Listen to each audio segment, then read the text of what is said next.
tempest or mark of the Eternal's congregation. The ancientest written language we have any evidence of is Proto-Sumerian, written in a cuneiform characters. The first written relic ever is the Kish tablet, 35,000 before the Common Era, recovered at Tel el-Waimir in Iraq, containing a section of the Sumerian king list. But some archaeologists suppose the Proto-Egyptian hieroglyphs can be even older. They consider strange and anomalous the fact that those Proto-Egyptian inscriptions are centered in monotheism of Seth, either a king or a priest, while they were expecting the centrality of Horus. Enoch confirms that the priest line of his tradition started with Seth. This correlation attests at least a continuity that link Enoch tradition and knowledge, at least with the original cult attested before Egypt. So for Enoch's tradition comes from Babylon, we must find the origin of the Book of Genesis in Sumerian cuneiform texts. In fact, all the part related to the 7 days of creation comes from the Sumerian epic of Atrahasis, Nos from a Gutian tale, and the Garden of Eden from a mix of Middle East and African traditions. In the Septuagint, there is an anomaly regarding the age at which Nahor procreated, denouncing a point of narrative stitch with different traditions. In fact, we know, in a historical relevant way, that Terah came from India, and therefore cannot be a descendant of Nahor's bloodline. The Septuagints report that Nahor procreated up to an age of 79. The Masoretic reads 29, 50 years younger. Cuneiform was used across a wide geographic area, from Mesopotamia, Iraq, to Anatolia, Turkey. While maintaining common elements, so the punch style was slightly different, and the rules of layout of some sign varied.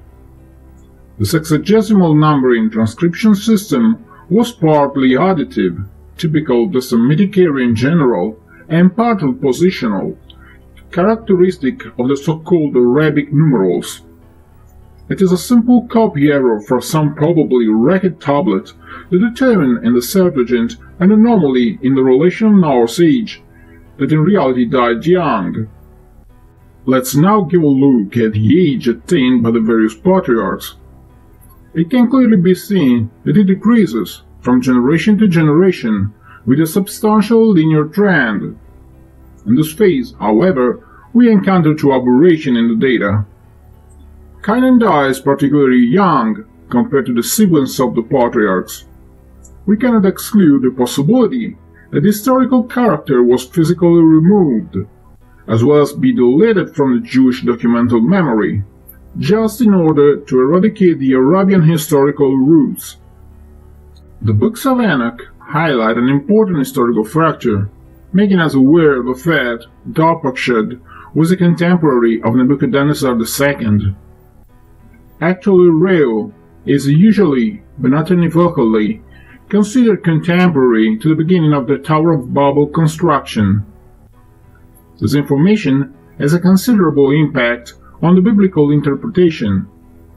In fact, Nebuchadnezzar II reigns in Babylon in 597-538 before the Common Era, during a period relatively close to us and so well documented, therefore reliable enough from the historical point of view. So, the Book of Genesis must be considered a collection of different sources, all coming from different cultures. Number 1. The 7 Days of Creation by the Sumerian Atrahasis. Number 2. The Garden of Eden and Adam tale from Arab and African traditions. Number 3. The Babylonian section, coming from Jewish exile in the city of Ur.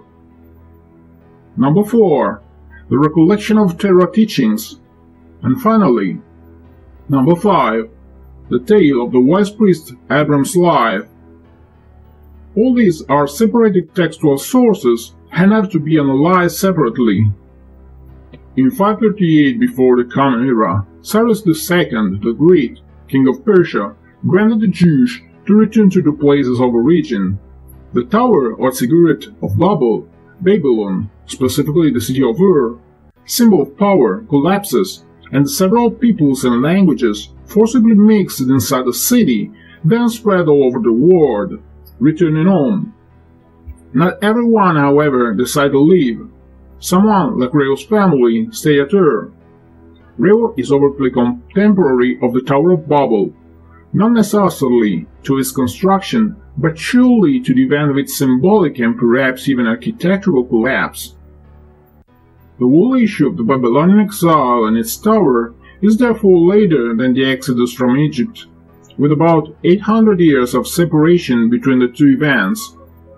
In Egypt, in fact, we speak of Ixus, more ancient and ethnically more mixed, while in Babylon explicitly of the Jewish people from Judea. So all this part historically comes after the book of Exodus, and is of Jewish origin. But the fact must be clear.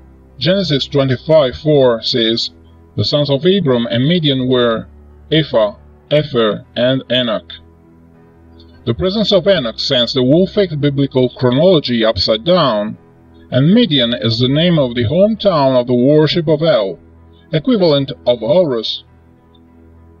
When the book of Genesis was assembled, the different sources were stuck together in a completely random order, creating an indecent to believe in a fairy tale rather than the true meaning of the scriptures. Arab editors that have more sense into them didn't make the same error of the Jews. The surahs collected from Muhammad's teachings, in fact, are overtly disjointed and out of sequence. By examining the cylinders of Judea, we find 177 years of separation between the death of Shem in an Arabic Armenian area and the assumed birth of Terah in India. They are unmistakably two completely unrelated characters, but from a cultural and a religious point of view. Without affecting the narration, you can consider this as an unquestionably historical phase, but that implies a 2000-year narrative gap between Israel and Terah that interrupts the chronological continuum. In fact, Ramesses II's reign dates back to 1279–1212 before the Common Era. In the next episode, we will show how the text of the Bible changed and adapted over the centuries, until its fathers takes it back home. If you want to know more, subscribe to the Eternals Congregation channel and stay tuned for news. If you want to investigate the matter further, buy the book Dawn of the Gods, The Untold Timeline of Genesis on Amazon and in bookstores. Read it and discuss of it in your congregation or church. Thank you for listening.